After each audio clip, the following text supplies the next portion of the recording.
The S&P rankings came out. I haven't done a deep dive into anybody else, but in looking at the Bill Connolly metrics that involve returning production, in which Ohio State's 97th in the nation in returning production. Michigan's in the top 5 in returning production. Different people have different slants on that. The other would be that there's a heavy weight placed on not just this recruiting class that's coming in this particular season, but how well the school's recruited, and kind of a recency bias, I guess you could say, just based on, does this program, does it hit the mark? Is it showing and proving that it's always going to be a contender? And of course, with Ohio State, that's a definite yes.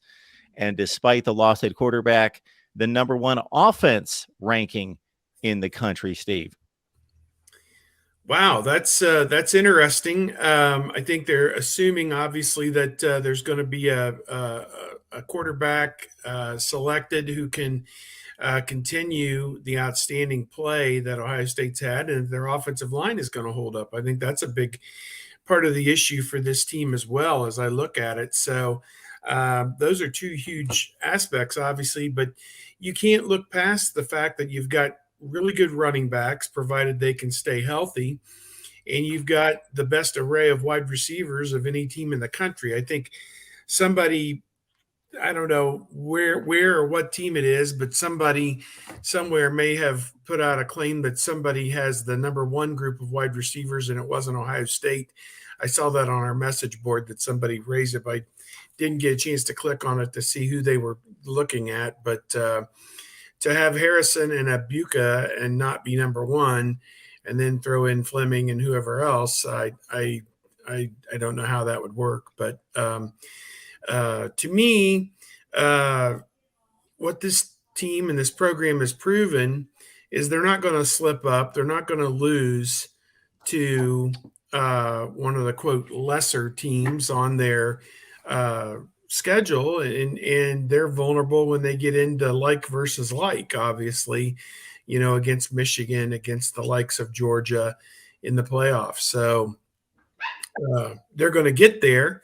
That's what we seem to know. So it's winning those big games when they get there. That's the big thing for them. I think their defense will be improved. So I don't have an issue with it. 2, 3, 4, whatever you want to put them. Again, it's all just fun stuff to talk about, but there's a lot of guys on this Ohio State team that are playing for great NFL draft stock for 2024, and they all need to have a great year to be selected in the first, second, third round, whatever their ceiling is, and there's a bunch of them. So I think that bodes well for Ohio State.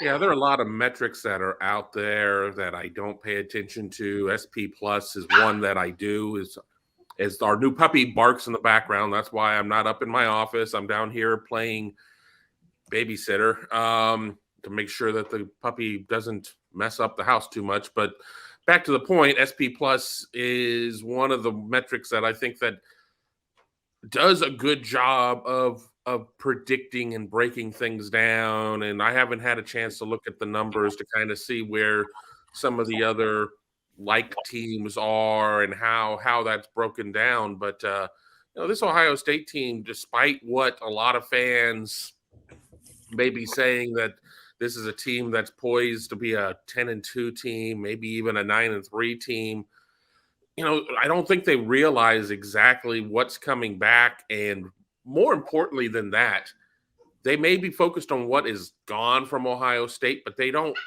realize that everybody else deals with the same situation.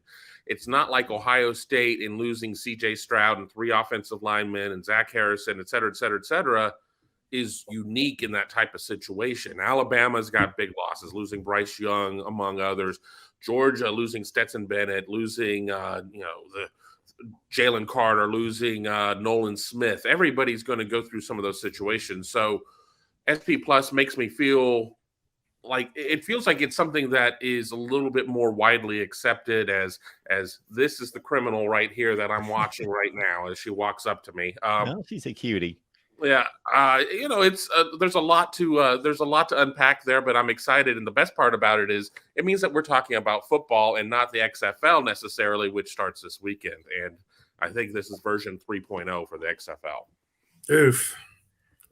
Yeah, no thanks on that. No and thanks. I've often been baited into the alternate football seasons going way back to the USFL, but not anymore. Nope. Not anymore. We got the 10th ranked defense according to S&P Plus as well. So that's a big wild card in all of this, of course. And to Kevin's point, look across the nation, just about everybody loses. Just about everybody that's an elite program loses the starting quarterback, aside from Michigan.